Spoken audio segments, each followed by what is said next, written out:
দীর্ঘ 4 দশকে একটি একটি করে রীতিমতো কয়েকশো বনসাইয়ের সংগ্রহশালা তৈরি করেছেন সাবেক সরকারি কর্মকর্তা হাসান ফিরোজ। ছোটবেলা থেকেই আমি গাছের সঙ্গে আমার একটা সখ্যতা রয়েছে। আমার মা গাছ ভালোবাসতেন, যার ফলে মায়ের জিনিসটা আমার কাছে এসছে। আমি এই পর্যন্ত চেষ্টা করেছি বনসাইকে বিভিন্ন পরীক্ষা নিরীক্ষার মাধ্যমে একটা ভিন্ন মাত্রা দেয়া। বিশ্বব্যাপী বর্তমানে যেটা চলছে সেটা হলো এজ বেসড, অর্থাৎ বয়স নির্ভর।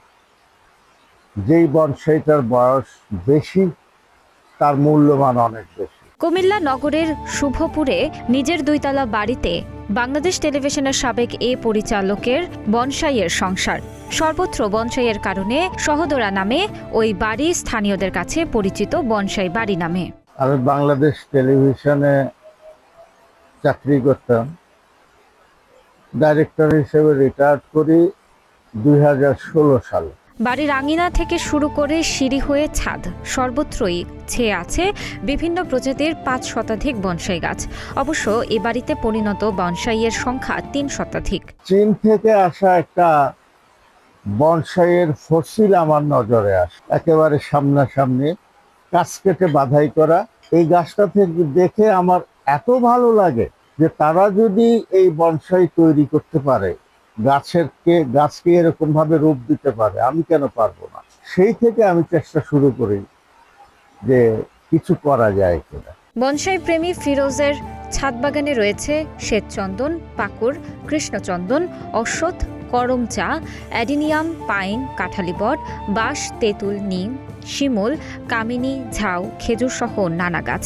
এসব গাছে বনসাইয়ের মাধ্যমে ফুটিয়ে তুলেছেন আরবি ক্যালিগ্রাফি, শামুক, ঘোড়া, অ্যাম্ব্রেলা, বীরাঙ্গনার স্মৃতিসৌধ, হার্কি ট্রি, বনময়ূর, মল্লযুদ্ধ, 3 আঙুলের চুম্বন, ডেড লেডি, মরুভূমির ক্লান্ত উট, নুড লেডি, ধ্যানমগ্ন বুদ্ধ, সাপসহ নানা ধরনের প্রতিকৃতি। চেষ্টা করেছেন প্রতিটি বনসাইকে ভিন্ন রূপ দেওয়ার। আমি চেষ্টা করেছি যে গাছের গুড়ি এবং গাছের শিকড় নিয়ে কিছু শৈল্পিক কর্মকাণ্ড সৃষ্টি করা।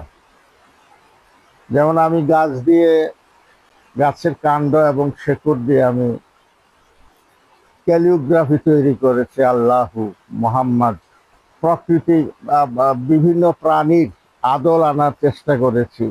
ফিরোজ হাসান জানান, 70-এর দশকের মাঝামাঝি সময়ে এক বাসায় বেড়াতে গিয়ে চীনা বনসাইয়ের ফসিল দেখে মুগ্ধ হয়েছিলেন। 1986 সালে বিটিভিতে যোগ দেওয়ার পর পোস্টিং হয় চট্টগ্রামে।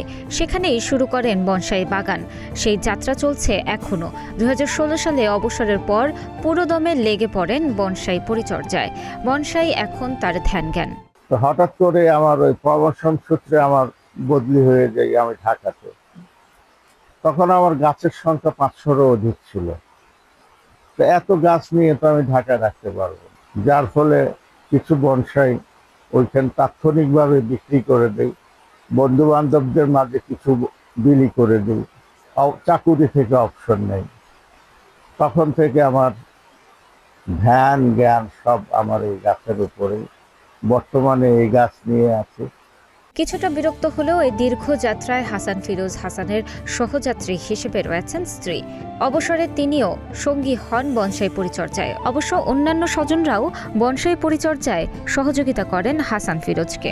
ও তো চিটাং থাকতে 85-86 সাল থেকে এগুলা করি।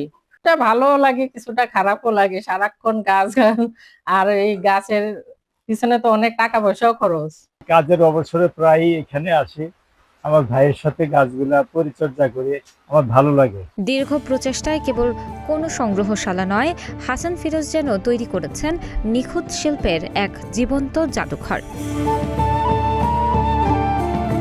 ডেস্ক নিউজ, প্রতিদিনের বাংলাদেশ।